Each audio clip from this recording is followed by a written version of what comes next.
for the Shop Report with Barbershop Jay.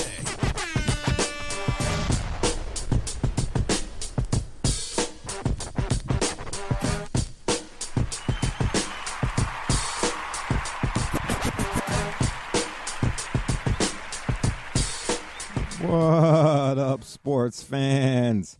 Welcome to the Shop Report. I'm Barbershop Jay. I'll be your host for the day. Here's what's happening. Up first, we got Draymond Green's chastisement of Kevin Durant. Now, let me read to you something. You know, I like to read here, and this is for all my readers and non-readers out there. I love reading these articles because they help to explain the points I try to make or I'm trying to make in regards to the topic or subject matter. Now, we all saw the game a couple nights ago, maybe about a week ago, if that, with the between the Golden State Warriors and the Memphis Grizzlies. Draymond Green, here's the headline. Draymond Green erupts on Kevin Durant, rips the Warriors after epic overtime loss, or after epic OT loss to the Grizzlies. So, and I'm verbatim here. This article was written by Andrew Lynch, by the way, NBA.com or something or another.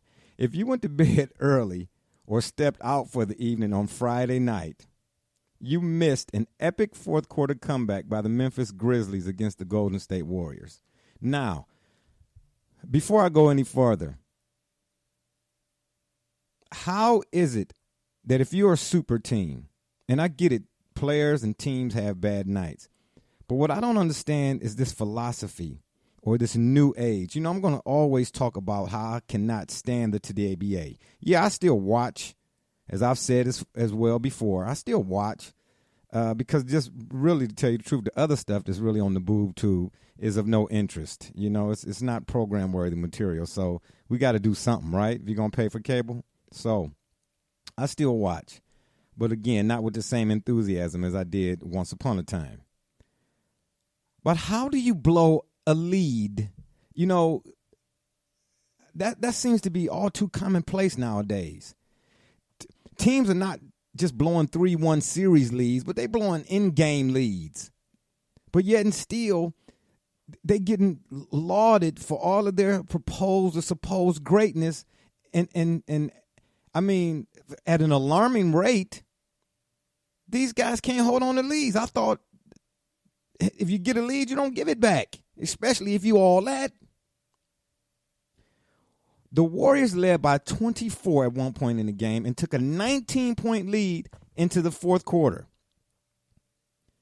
But the Grizzlies held the Warriors to just 13 points in the fourth quarter to force overtime on the way to a 128-119 win. Now, let me stop right there. You hold the Golden State Warriors, who some have already put in the finals in a finals rematch with the Cleveland Cavaliers, to 13 points in the fourth quarter. I know it's just one game out of 82 in the regular season, but you keep making a habit out of this. There are certain things and certain elements, and we'll get into that at a later date. That's for another show, another time. But there are certain elements during the regular season that translate to the postseason. And blowing leads is one of them things, at like turnovers, offensive rebound, and defense, period. You know, things of that nature. The game slows down. Even this modern BA, the Today BA, it slows down in the postseason. And when Kevin Durant settled for a three-pointer, now I didn't actually see the play. I did watch portions of the game, but I didn't see this play in particular. So, you know, forgive me if I miss a point or two or three here or there. But when Kevin Durant settled, but yeah, I ain't have to see the game to know how this thing basically played out. And when Kevin Durant settled for a three-pointer in isolation, ding, ding, ding, ding, ding. If you look at any team in the NBA today or the Today BA today, it don't have to be the Warriors. You could fill in the blank. They all seem to be stuck on this three-point, that the game is about three-point shots and isolation. There's no skill necessary for that. All you need is athleticism.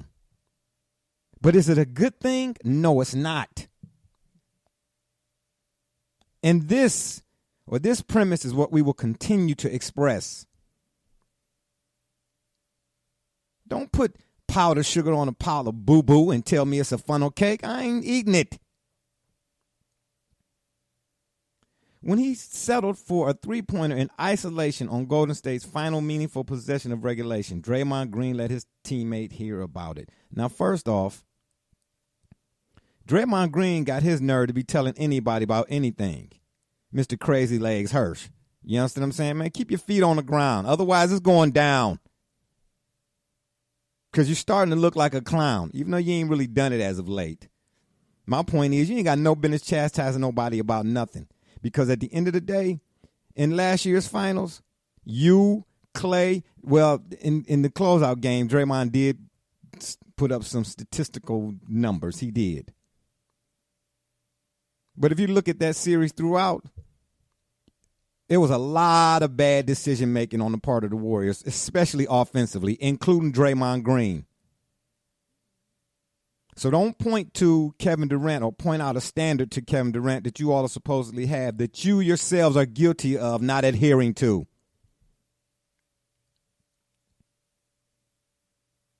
Then Green goes on to say after that game, I'm actually happy we lost today because there are some things that we need to correct in order to win a championship, and that's our goal. Okay, it sounds good in namesake, he said.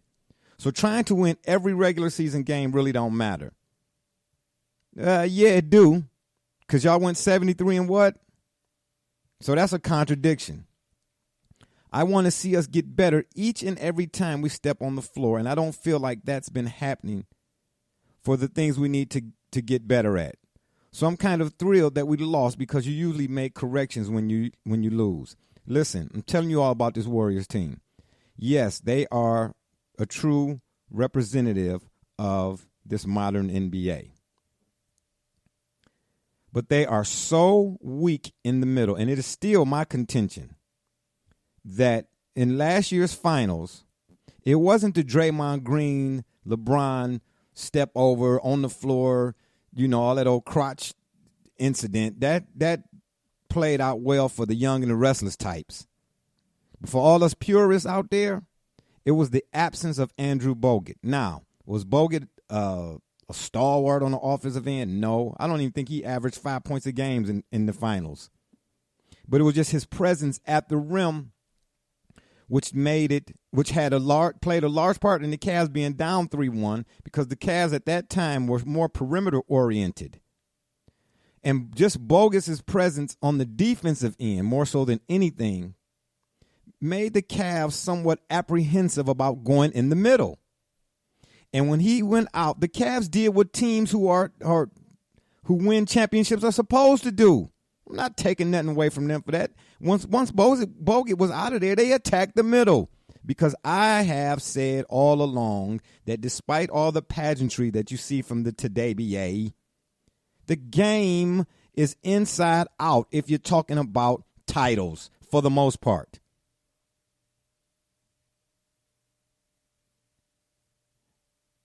Now, I don't know what the Warriors may get from JaVale McGee because for whatever reason he loves being on Shaq and the Fool. Well, and he hasn't been on there as of late.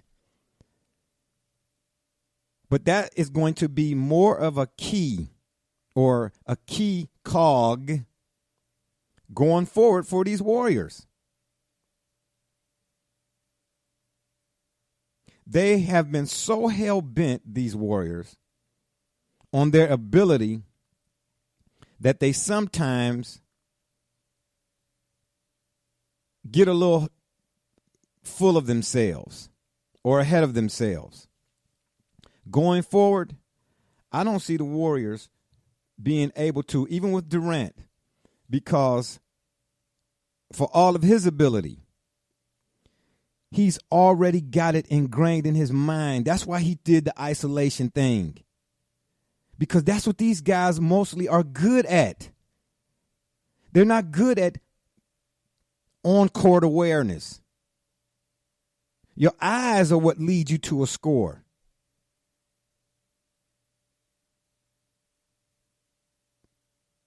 Not necessarily your ISO. But this is all these cats seem to do. They love one-on-one. They work harder to get shots nowadays as opposed to yesterday. They just do. But somehow, some way or another, the way they put the ball in the basket, that seems to cloud our judgment on what we're actually seeing. This ain't the first time, and that's not going to be the last time that Kevin Durant reverts back to what he's used to. His instinct is to go ISO. And I don't care what nobody say. That dude fades when the pressure is at its greatest. And him going to Golden State ain't no different than when LeBron did it in terms of the premise or the philosophical in that, let me go get with these cats because when that moment come, if it ain't on me, it's going to be, maybe somebody else will have to take the heat for not coming through in that moment. Because there was a game, I don't know if it was game 6 or 7 against the Warriors when he and Westbrook were still together. Westbrook, because I'm sure he had been hearing, this whole thing about how he's stingy and he don't make good decisions and, things of that nature. He decided to go ahead and let Kevin Durant have it. And for the first 3 quarters throughout that game, Durant was balling. But something about that 4th quarter, all of a sudden, he started rushing, could start feeling the pressure. And I'm not saying it's an easy thing, but it happens. So for all of his points and all his rebounds and all of that stuff, all his ability and the things he can wow you with, this Kevin Durant and the Warriors, show me what you do under pressure. That's what I want to know. Up next, the Browns' hiring of Gregg Williams. Did they finally get it right? Now, I'm not going to go into a long diatribe or ongoing conversation, about Gregg Williams and why I think he was or wasn't or is or isn't a good hire for the Browns. But I will say this. It's about time, at least on paper, that the Browns finally made a move that puts you on the front of your seat. Yes, if you know Gregg Williams, you know about Bountygate. This pay for play or pay hired or something about they were giving out bonuses or bounty, monies for guys, taking guys out intentionally. Look, football is a violent enough sport. Despite all the rule changes, it's still a violent enough sport because of the collision. Like I've said before, football is one of those sports where every down is like combat. So that, to me, is what separates it from all the other sports in terms of the violence. But you don't intentionally, if this was what was the case, you don't intentionally tell a guy to take another guy out. Because from my understanding, I thought this NFL's and football in general was this fraternity of sorts. So you don't intentionally tell a guy to take another guy out. Now, if the game or the framework within the game causes a player to be hurt, that is a little bit different. But if you go on saying to a guy, I want you to do what Jack Tatum did to Darryl Stingley, who played for the paralyzing or almost borderline killing guys, I don't agree with that. And not being dismissive to that side of it. On the flip side, his defenses, when he's a defensive coordinator, his defenses have an impact. Almost immediate. Let me read to you where his defenses have ranked as a coordinator, this Gregg Williams, throughout the years. In 97, the Tennessee Titans ranked 12th in the league in total defense. In 1998, they ranked 12th again. In 1999, there was a little bit of a drop-off. They ranked 15th. In 2000, the Titans were ranked 2nd. In 2009, with the Saints, his first year, The Saints ranked 20th. Now, let me stop right there and just add a little bit more spice on that. In his first year, the Saints were respectable defensively. So all of this, because we know the Browns story now, since 1999, which was about 76 years ago, at least it feels that way, they can't seem to, for whatever, get it right. And they've had 73,000 regime changes, whereas a team like the Steelers have only had 3, but I digress. So in his first year, he had an impact. That's more impressive to me, or more important than the statistical throughputs, outputs. In 2010 with the Saints, his defense was ranked 7th. That's a big jump. So in other words, when I just get on the scene, I can have you all relevant. But the more time I get to spend with you, I can make offenses irrelevant. That's what the Browns are missing. The last time we got together, I told you all the Browns need to create a mold. Almost like a blacksmith. You need to create a mold and then find the players and the staff to fit that mold, which then lends itself to culture. And once you create a culture, you get teams like the Steelers, the Patriots, the Packers, once upon a time the 49ers, and then dynasties eventually. In 2011, there was a bit of a drop-off. Saints were ranked 13th. In 2012, he was suspended, Gregg Williams was, indefinitely for the Bounty Gate. In 2014, this is all with the Rams, the Rams defense was 16th. 2015, they were 13th. In 2016, they were 23rd. Now, his last year with the Rams, or his last year as a defensive coordinator, before coming here to the Browns, of course, I just mentioned was 23rd. That was the worst out of all his tenures as a defensive coordinator. Now, we know what his record was as a head coach. And if you don't, of course, you can look that up and Google it if you would. His record as a head coach. But let me say this. Again, it was his worst year.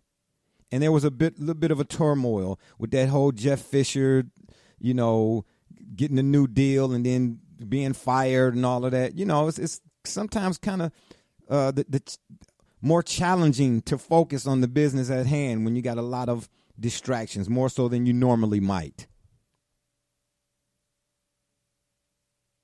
But as far as I'm concerned, the Browns did themselves a great service by hiring a Gregg Williams. And just in terms of his football acumen, I guarantee, if nothing else, how soon, I don't know, but I bet you sooner rather than later, he will correct the Browns and the lack of the fundamentals and the principles when it comes to things like tackling, reading, reacting, understanding what you see, knowing how to watch film. How many times did you hear or have you heard, like, for instance, when the Tampa Bay Buccaneers beat the Oakland Raiders in Super Bowl? We got to look that up, too. I don't have that right in front of me. But when they beat the Raiders in the Super Bowl with Rich Gannon and Jerry Rice, who was still, the Raiders was, still a formidable, opponent. But John Gruden, having been with the Raiders, you could hear John Lynch and Derek Brooks and them boys talk about, man, we knew what was coming. Now, you don't have to have been with that previous team and go to the other team to know what was coming. If you have the kind of teacher who can put in place a scheme that not only do the players understand, but is so effective. Listen, all I ever wanted for them, whether it's players or staff, well, in particular the staff, make the other team's coordinator have to deal with insomnia, trying to figure out how to scheme against what it is that you do. If I'm not mistaken, one of them years with the Saints, I think the Super Bowl year, I'm not sure if it was 2010. Yeah, I think it was 2010. The Saints were like tops in takeaways, plus $3 million. That's what Gregg Williams defenses do. They come and take it from you. And they make you work the entire field and work for every score. I don't recall big plays being a thing of Gregg Williams defenses. So his philosophies and his schemes translate to next level. Because if the student is having trouble understanding or implementing the information, then at what point or at some point you got to take a look at the teacher. Because it's not so much who you have, it's who you have teaching it. Now, if who you have teaching it, which is what we always give Belichick credit for, is conducive to the guy who's learning it, watch out. His defenses will attack. They play an attack style, come and get you, know what's happening 9 times out of 9. They make you earn every possession.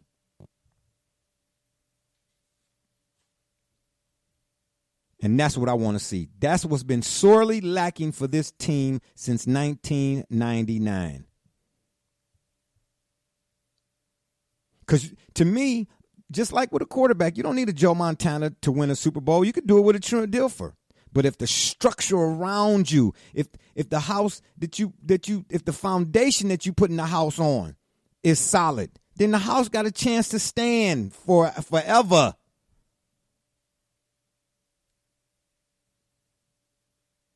A guy like Gregg Williams is helping the Browns to establish a foundation from whence we'll see for years to come. And with that, we go into the 2017 NFL Draft and what the Browns should do. They should not take Trubisky or Watson just for need's sake. And me playing couch GM, I'm gonna be straight up with you. To me, there aren't any bona fide franchise types, quote unquote, in this upcoming draft. And again, let me read to you a little something that will drive home this point. At least I think so. There was an article written. Joe Montana, former 49er great, who I still say is better than Tom Brady when it comes to that GOAT thing, but that's another topic for another day. Montana, a while back, sometime in December, I think December 17th or somewhere around there, was on Russillo and Connell, and he spoke about the simplification of quarterbacking as well as the 49ers offense. Because, see, I'm going to give you the Browns picks, not who I want them to pick. I'm done with all of that. I don't care who it is. But I'm going to give you their picks and tell them in relation to the top 100 players coming out how I would like for it to play out. But Montana said, again, when he was a guest on Russillo and Connell, that he talked to his sons play college football, if I'm not mistaken, which teams I'm not sure. Some of his comments, Montana's, were about the quality of quarterbacks coming onto the NFL as a result of college offenses being simplified.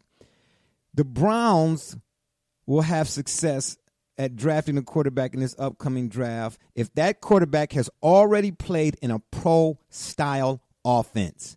We need the learning curve to be short here at that position. Listening to Montana describe the complexity of the offenses he ran and what other quarterbacks thought of Bill Walsh's offense after being coached by him in the Pro Bowl is very interesting. Montana's two sons explained the offenses they were learning to their father And that's where this conversation gets interesting. When asked about young quarterbacks being challenged in the league, he spoke about what he believes is one of the reasons. And if you are a person who understands truth and reality, how can you deny this? He says, I think part of the problem we have today is the college systems are dumbifying the quarterbacks more so than ever. The same thing could be said for sports, period. For the most part, at least of the big three, baseball, football, and basketball, across that entire landscape. That's been my contention. This is why I have a disdain for today's game on this premise here. And if you look and you watch, I had to ask my two boys who played in that type of system, what happens when you're under center and then all of a sudden everybody looks to the side? What do those cards mean? Well, one tells them the defense and the other tells them what play to run. Montana, you're joking, right? And his son goes, no. This is the most the most impactful of all that Montana said. They don't learn how to read a defense, and that's the most difficult part, I think, coming to the NFL. Listen, when you get to college, and I'm just using this as an analogy, when you get to college, your professor does not have time to teach you the ABCs. You should already know that.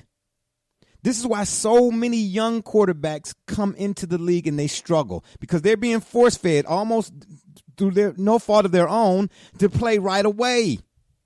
And then again, going back to the instruction being given to them is asinine. Especially in the case of the Browns. That's why so many of our quarterbacks struggle. Because at the level prior to, all you saw was athleticism on display. We need a quarterback in this system or in this town that can read defense on the fly.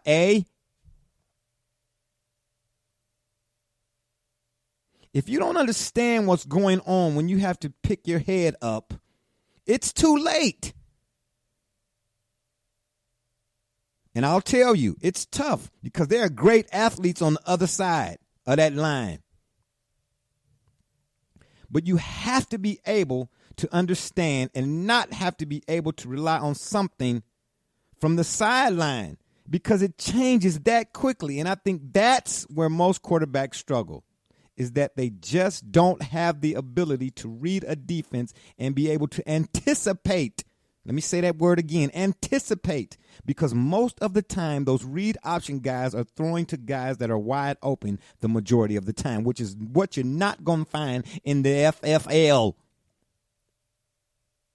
When it comes down to anticipating a window from the pocket or getting the ball up on time or making a change, they never change a play themselves. Hello? You play to win the game, as Herman Edwards would say. In college, Montana says, we were able to even change plays, but you don't see it from the young guys because they just were never taught how and why they would change it.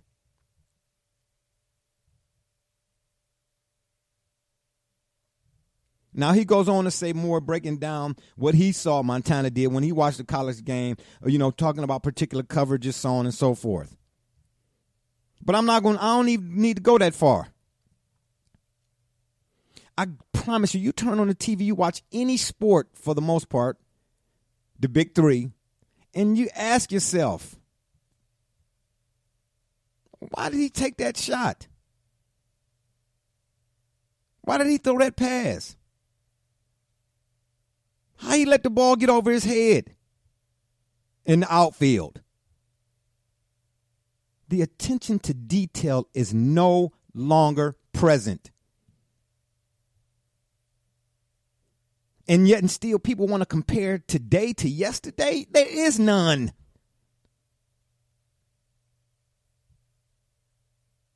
Because the aptitude is inept. Come on now. I'll laugh for y'all before I would to you.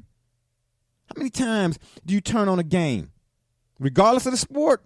And you hear the announcer say, boy, that was a bad decision. Oh, that was an ill-advised shot. What was he thinking?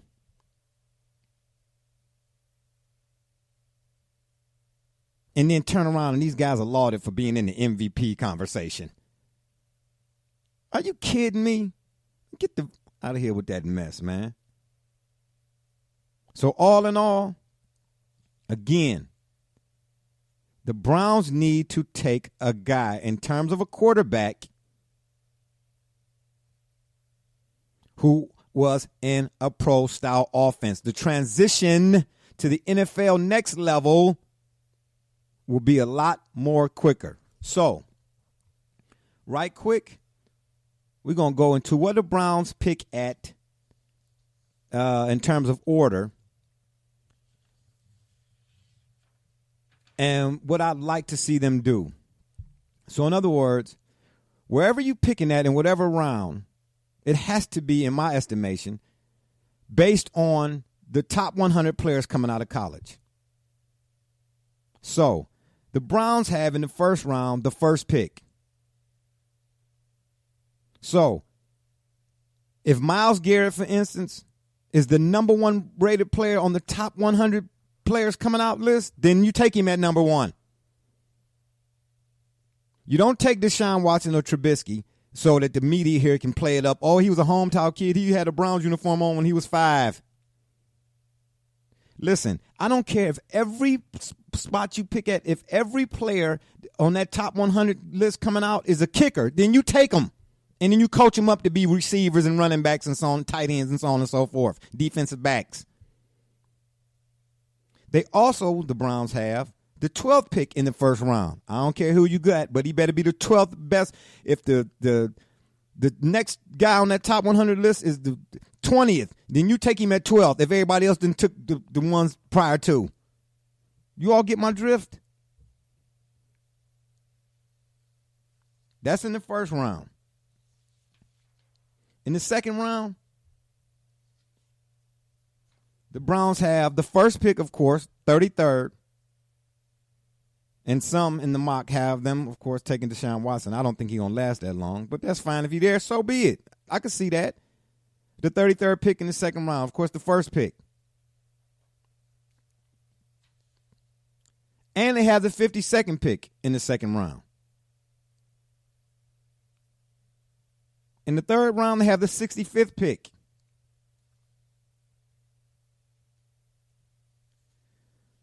Now, round 4, I don't have any information as to whether or not if they pick. I don't think that they do. But round 5, they have the 129th pick. In round 6, the 160th pick. Oh, excuse me. In the 5th round, they also have the 158th pick. So at the end of the day, and I believe they have a pick in the 7th round. I'm not seeing that here. But you all can look that up as well. If they have a pick in the 7th round, my bad for missing out on it. But the point is, wherever you picking at, make it count. We all know the story about Tom Brady and he was picked in the 6th round because that's my contention.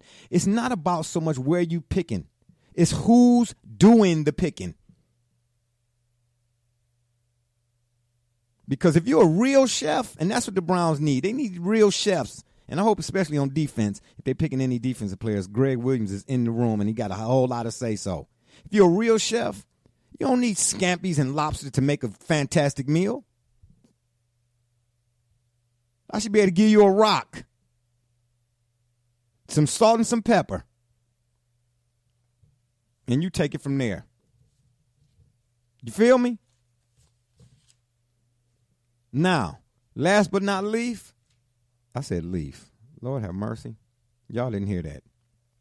Last but not least, and I said it again. You know what? That's when you see when you're missing a couple teeth, you understand what I'm saying? That tongue don't roll like it's supposed to. Last but not least, the NFL playoffs, the divisional rounds.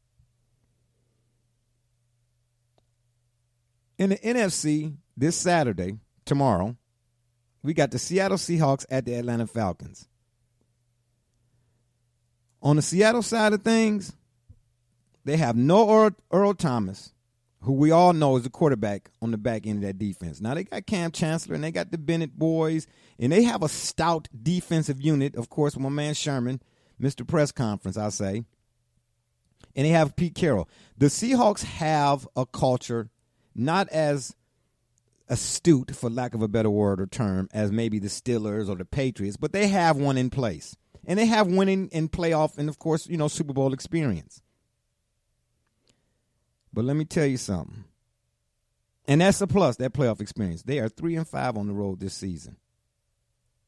And that is a significant attribute in the postseason. That does translate. And then on the flip side, the Falcons, they first in just about every category that you could want to name this season. I am impressed with Matty Ice because I thought he was average at best. But he's doing something almost in that mode of what the Patriots have done. Not to the tune of, but just because I always say, don't spend your time trying to be that guy. Spend your time doing what that guy did.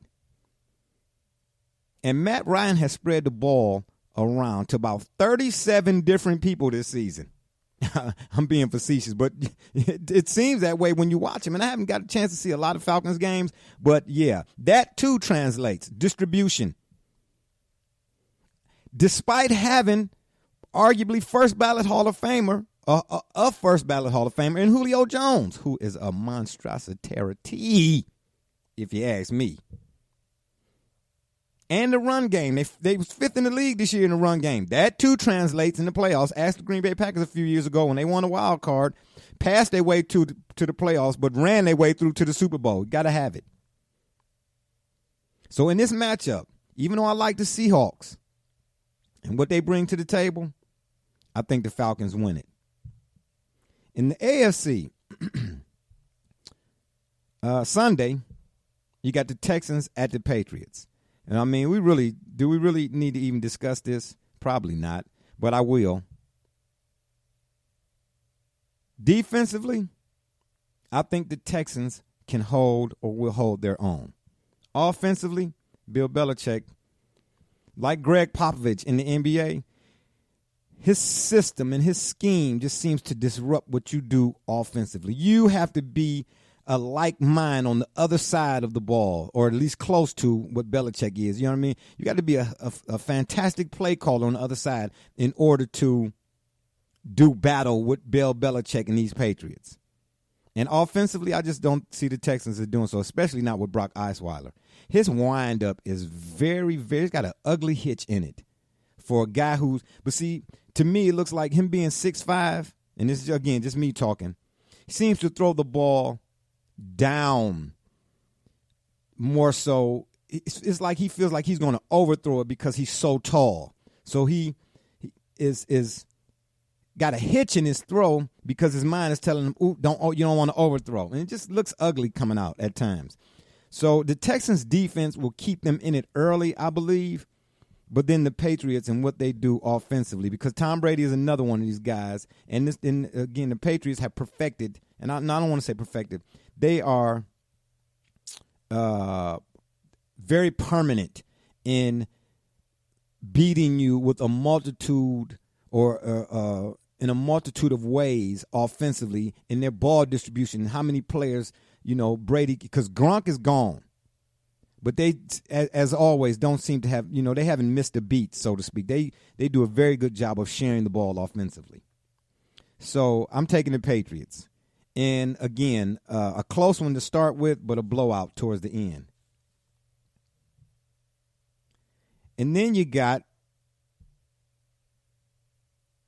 Saturday as well, the Packers at the Cowboys. And then I believe Sunday you got the Steelers at the Chiefs.